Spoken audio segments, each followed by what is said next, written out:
Eccoci, buongiorno a tutti, siamo qui pronti per una nuova puntata del nostro podcast, il cui scopo è di rispondere alle curiosità storiche che ci mandate. Cuffia, microfono, Davide Savelli accanto a me con le vostre domande. Chiedilo a Barbero, un podcast di Cora Media e Intesa San Paolo On Air.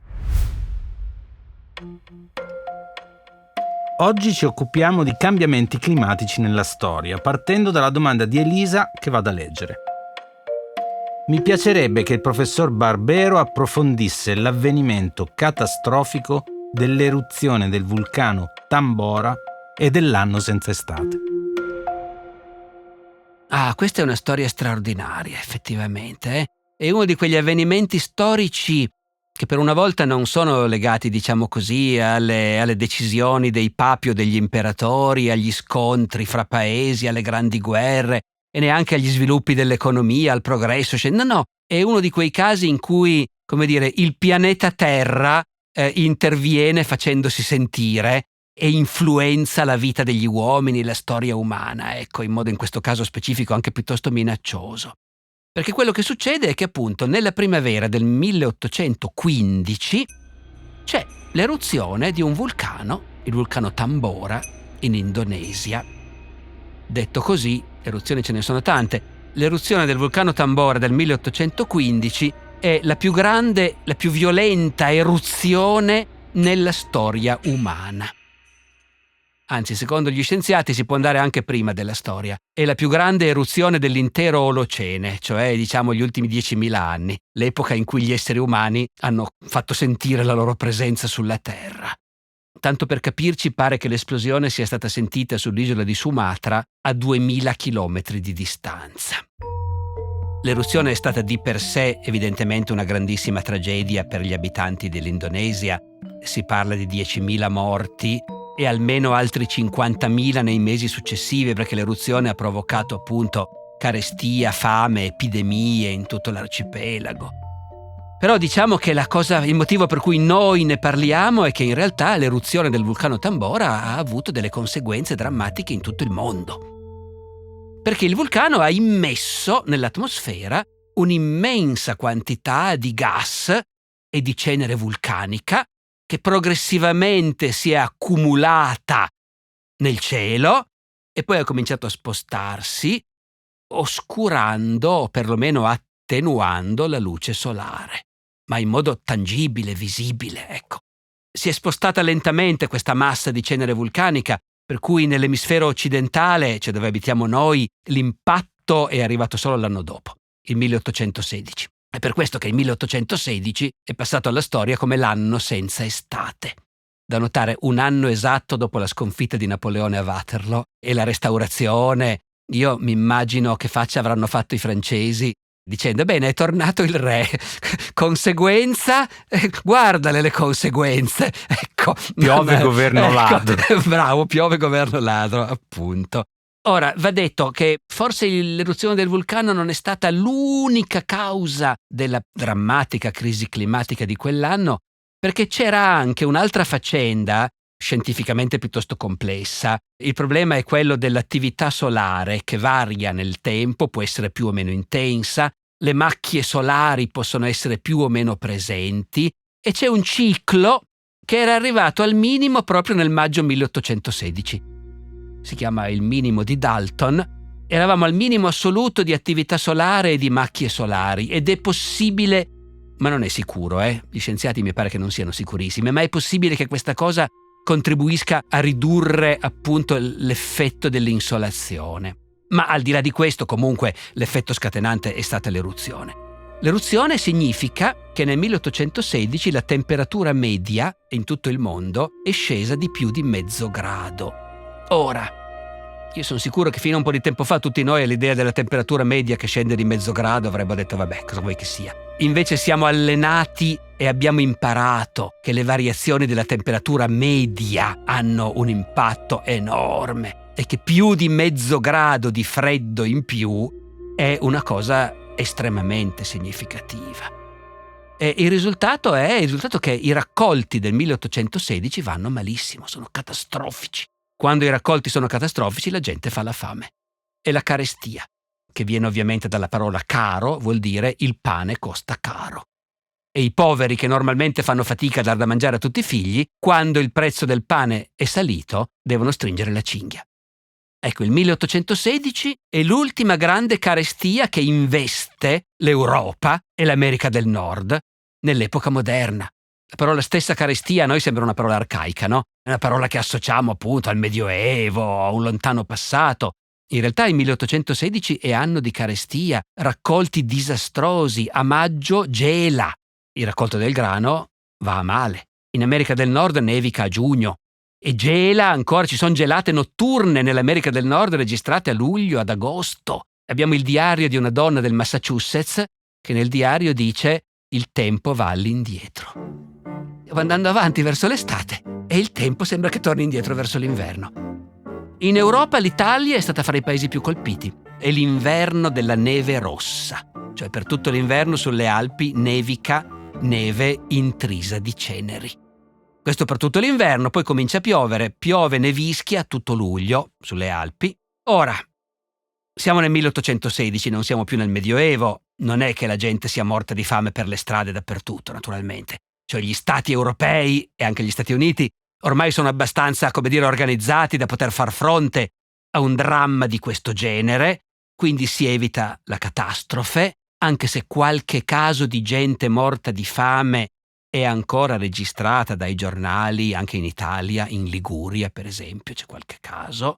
L'impatto è molto più forte da un altro punto di vista, cioè la gente non muore proprio di fame, ma parte, se ne va.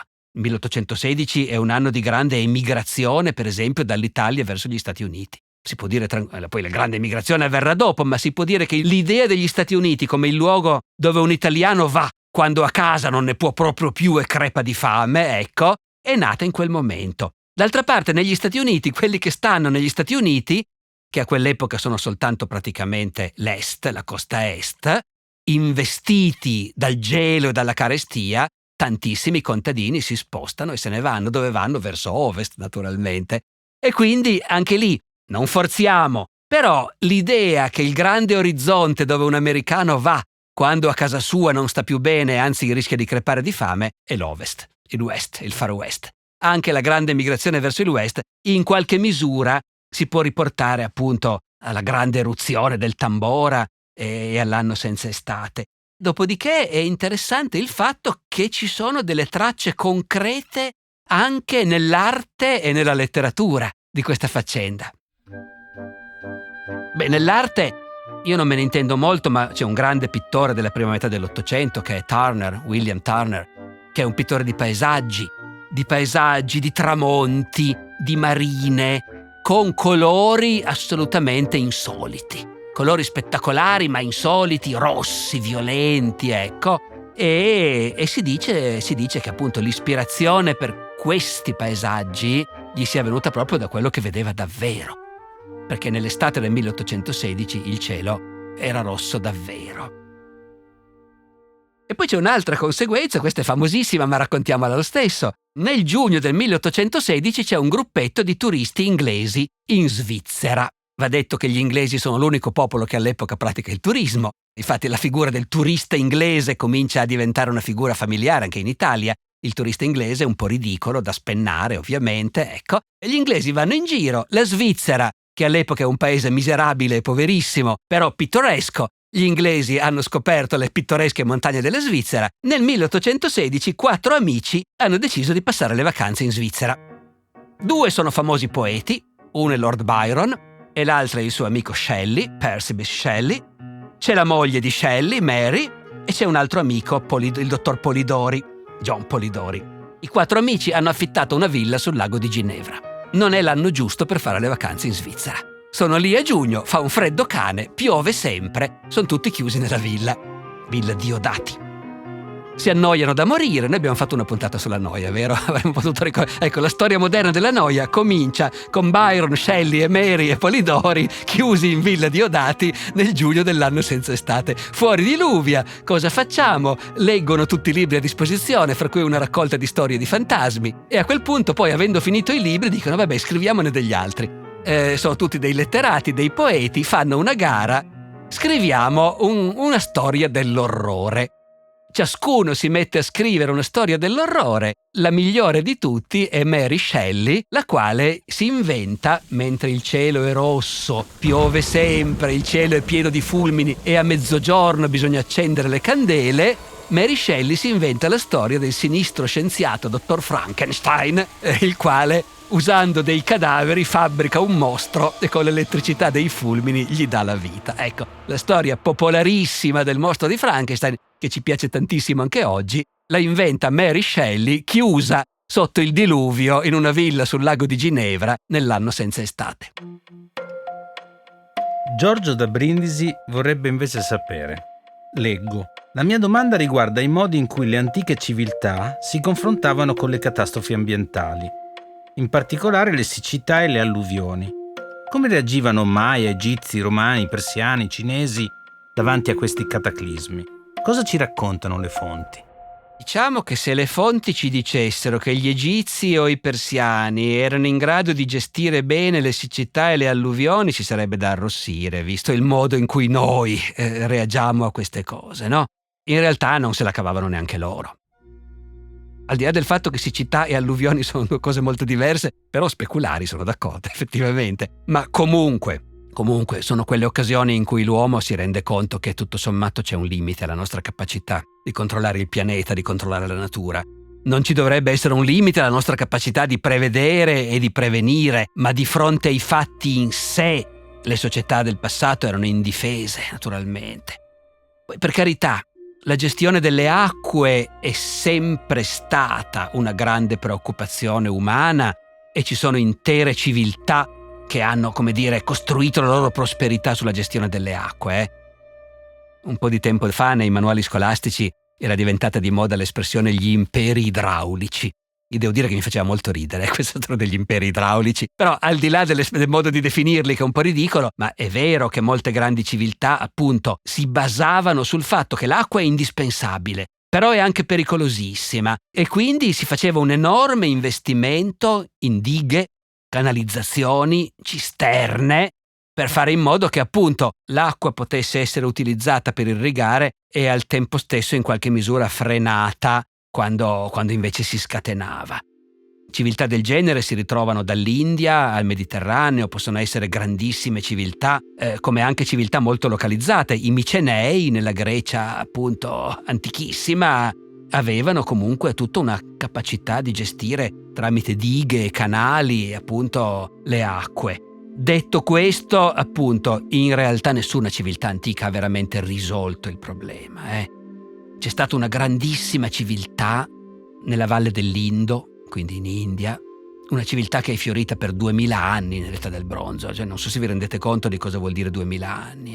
È lo stesso tempo che è passato da Gesù Cristo a noi oggi. È una civiltà che è durata per 2000 anni, dal 3300 al 1300 a.C., che era basata appunto su un sistema estremamente complesso di irrigazione e di controllo dei fiumi, e poi a un certo punto questo sistema ha cominciato a non funzionare più, probabilmente per la siccità in questo caso. Ha ragione Giorgio in realtà a mettere insieme le due cose perché sono speculari. Certamente la civiltà della Valle dell'Indo a un certo punto ha cominciato a decadere e poi è morta, sparita. Fatto sta che comunque appunto le inondazioni sono in realtà probabilmente la più grande minaccia che storicamente il pianeta rappresenta per gli esseri umani, e in Cina l'inondazione dello Yangtze nel 1931, ieri, ha fatto qualcosa come 4 milioni di morti. Detto tutto questo, le civiltà antiche, quindi essendo sostanzialmente poi impotenti nonostante tutti gli sforzi, che cosa facevano? Mitizzavano l'alluvione. L'alluvione, l'inondazione è parte dell'immaginario collettivo, è una parte sinistra dell'immaginario collettivo, e tante civiltà hanno creato dei miti. Il più ovvio lo conosciamo tutti, no? Il diluvio universale. Ora, è banale e da positivisti dire che il diluvio universale della Bibbia rimanda al fatto che davvero l'uomo era esposto a questo tipo di catastrofi? Non lo so, però io credo che qualcosa di vero ci possa essere, e anche i greci hanno tanti miti in cui appunto al centro c'è l'inondazione che si scatena. Ecco, trasmettere le cose attraverso il mito è il modo in cui gli antichi facevano quella stessa cosa rassicurante che noi facciamo parlando di prevenzione, di gestione del territorio e così via, con il rischio che finché ci limitiamo a parlarne, l'efficacia pratica non sia tanto lontana da quella dei miti. Tempo scaduto. E ci fermiamo. E torniamo la settimana prossima, però. Risentiamoci. Grazie a tutti.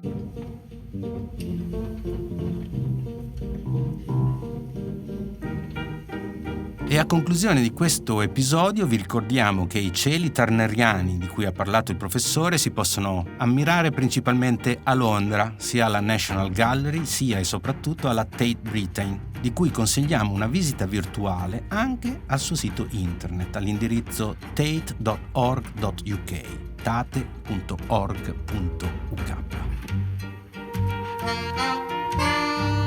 Chiedilo a Barbero è una serie podcast di Cora Media e Intesa San Paolo On Air, scritta da Alessandro Barbero e Davide Savelli. Produzione esecutiva Lia Chiovari.